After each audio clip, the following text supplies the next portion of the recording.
Another day, another blessings. Welcome to my mini vlog. Hello mga mami! Kung naghahanap kayo ng staycation na mala nature vibes, isa ito sa marerecommend ko. Itong San Rafael River Adventure dito sa Bulacan. Meron silang tent, cabin at glass na swak para sa pamilya.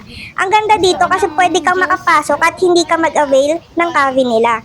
Sabihin nyo lang sa cafe kayo. Nakaka-relax pumunta dito lalo na kung gusto nyo magmuni-muni at magkape.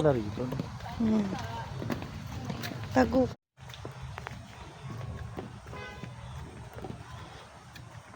Ito yung mga cottage nila. Itong nasa kanan ko na mahaba na yan is yung function hall nila. Hindi nyo siyang i-avail lalo na kung may birthday, reunion, kasal. So maganda na rin siya kasi pwede ka rin dito mag-prenup.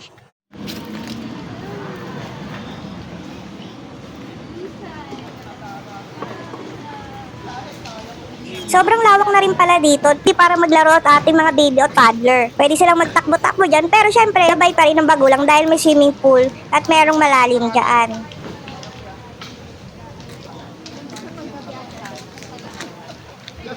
Ito yung kanilang pool. Napakalmado, napakaganda.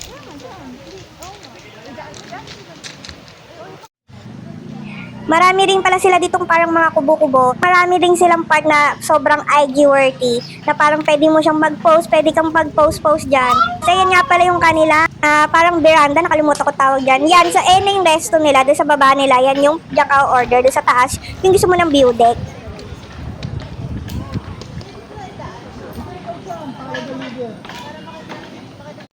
So ito yung tulay nila, papunta doon sa kanilang cafe. Ayan yung cafe nila. Glass cafe din sa taas yung view deck. Kung gusto mo yung view deck, sa taas kayo aakyat. Pero syempre, hindi siya aircon. Ito sa baba aircon. Okay, maliit lang siya, pero masarap yung mga food niya.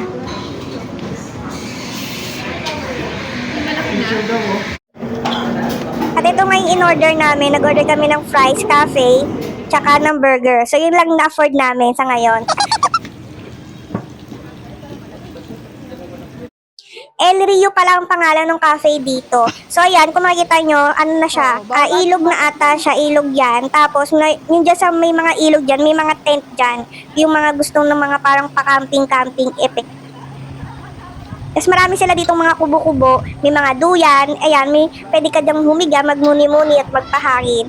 So marami silang mga duyan dito, makapag-relax ka, pwede kang mag-iglip-iglip dyan. Ang masarap lang dito kasi ang sarap ng hangin, talagang nakaka-refresh. Simoy ng hangin is sariwa.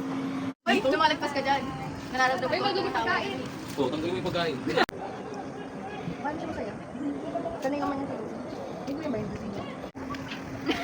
Ang liit ang sinyo. Kapi lang gusto. Ayun, dali. Uy, nakakatakot. Tapang nito ba? Yan, tingin ka gilid. Parang kunwari wala lang. Kunwari nag-away At tayo. ayan nga, umaura-aura na nga ang babae na to, diba? Kat hindi ka aura-aura ang katawan. So ayan ang aking pa-aura-aura effect. So nung nag-picture-picture na rin kami kasi minsan lang naman kami madayo dito. So sa susunod na balik namin, sisiguraduhin namin na mag-i-staycation kami dito at mag-a-avail kami ng cabin. Sana that time is afford na namin siya. So yun lang mga Mariko. Thank you for watching!